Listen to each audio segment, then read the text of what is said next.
What's up, everyone?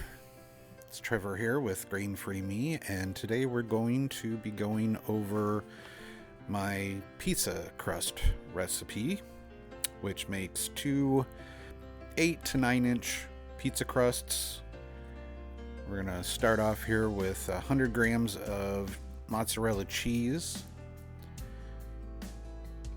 and you could mix up whatever you want: mozzarella, Monterey Jack, really just depends on how you like your pizzas.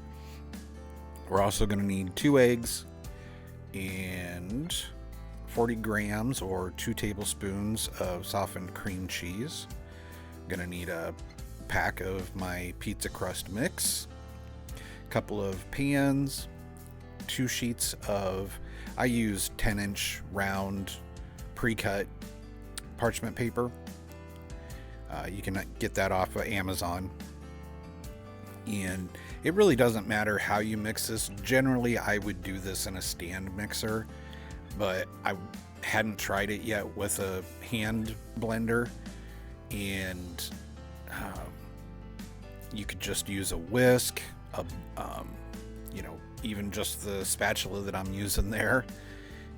This one's pretty forgiving, and basically you want to start with breaking up your eggs and the cream cheese a little bit, add your water. Speaking of which, that was 1/4 cup of warm water, not hot, because you'll cook the eggs and you don't want to cook the eggs. And if I was going to do this again with any of the packet mixes, might want to put it in a separate bowl and give it a quick whisk. Make sure there aren't any bits and chunks that stuck together, which there was in this case, which I hadn't had that problem before, but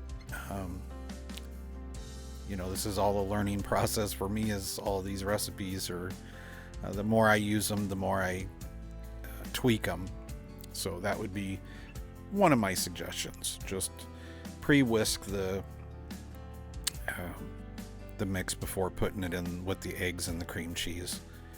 And if you forget, you might find a couple of lumps and clumps, and you can break those up. So just mixing here. And this is a pretty thick consistency. You can water it down, add a little bit more water, but the 1/4 cup usually works really good. Now we're just gonna roll it into a big ball, find some of those clumps and break them up. And it's a little messy, so we're gonna get that all put together, and we're gonna set that aside for a little bit to rest. I usually put it in the fridge for a few minutes, and then we're gonna get our oven warmed up, preheated at 425, and while that's preheating, we're going to get our parchment paper, some olive oil, and our 2 pizza pans. You can pick all these pans up through Amazon.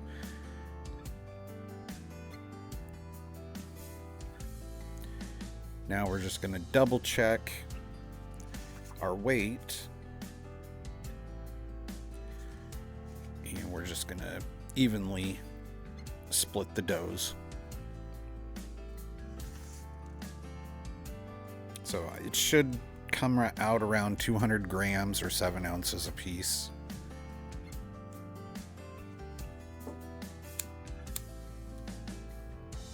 Okay, now we're going to just put a little bit of olive oil. If you have cooking spray, that'll work too. Pack it down a little bit, and then what I like to do is spray another piece of parchment and get it as close as you can, by hand here, just squishing it down. This is a 8-inch pizza pan that I'm using on top of a 9-inch. Kind of push in the edges, otherwise you'll end up with a really cracked crust. Push it down again, and there you go. First one's done. And rinse and repeat. A little bit of oil.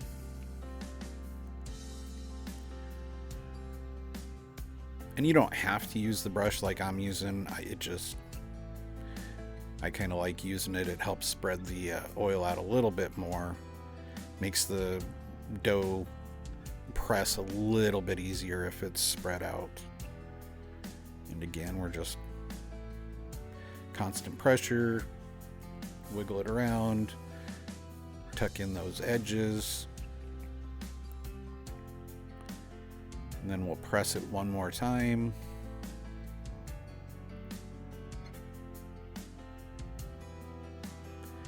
Bada bing, bada boom.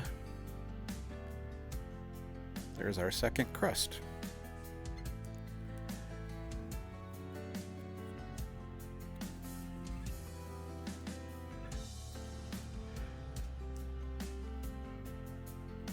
Okay, one of my favorite kitchen tools right there is a pizza pan grabber.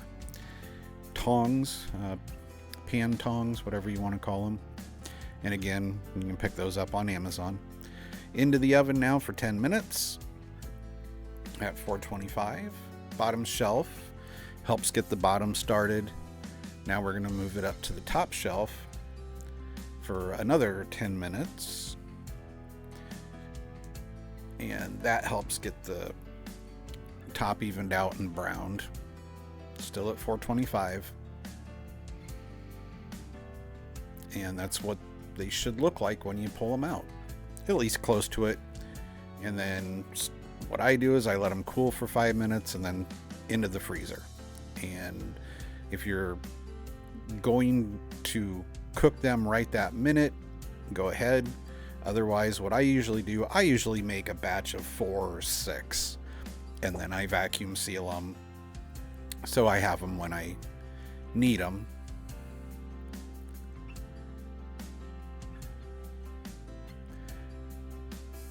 And I hit the manual seal button just because they weren't completely frozen yet. And back into the freezer. And I would say these will last a month at least, depending on how good a freezer you have. And so here we're preheating the oven. This was a couple hours later, and now we're going to go ahead and top these. And I'm just gonna top one. The other one I'm gonna top both of them, but one I will vacuum seal after it's topped and put it back in the freezer, so that way I have a ready to go pepperoni in the freezer, so I don't have to take it out, top it, and then cook it. And that works really good. I mean, these really remind me of, I think it was Red Baron. We had a bowling alley where I grew up, and it was always kind of a treat to get a pizza at the bowling alley. And all it was Red Baron frozen pizzas. So when I was working on the recipe for the crust, I really had that in mind, because I've worked for Pizza Hut and Casey's, and so I know my way around a pizza joint, and it's hard to do a grain-free pizza crust that is anywhere, close to a wheat flour based pizza crust. So we're just doing some mozzarella cheese here after the pizza sauce. This is all stuff from Aldi's, and I've just had better luck with this. That doesn't have a lot of extra sugars. It doesn't have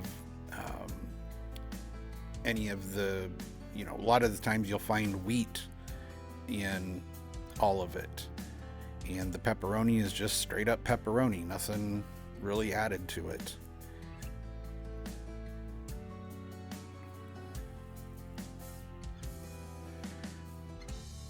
And we're just going around with a single layer, and you can use ham or hamburger or sausage or peppers, onions. You can add all of that to this. It's a strong enough crust to take it, but being that they are a 9-inch crust, you want to go a little bit sparingly and not overload it too much, because the more you put on it, especially vegetables, there's going to be a lot of moisture, and you'll end up with a soggy crust even if it was a regular flour. Okay, we're going to go ahead and go into our preheated oven, 425, and 17 minutes is what works best in mine. If you want a little bit crispier pepperoni, you could let it go for a couple more minutes. And the key here is, if you want a crispier crust, you can do it on the bottom rack. If you want better browning on the top, do it on the top rack. And real easy to just cut through right here. And, generally I would just do the 4 pieces, but I just wanted to show that you can get 6 out of this. Actually, it's 8. You can actually get 8 small slices. And then here's the one that I had in the freezer. Leave it on the parchment paper. This, being it is a mostly cheese crust, it will stick to a pan. So that's why I leave the parchment paper on it. And again, this will freeze good up to probably a month, depending on how good a freezer you have.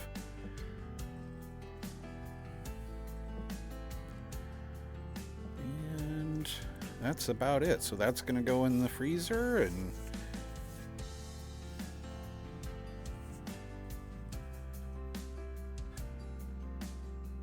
I eat these too fast. Normally you could label the date so but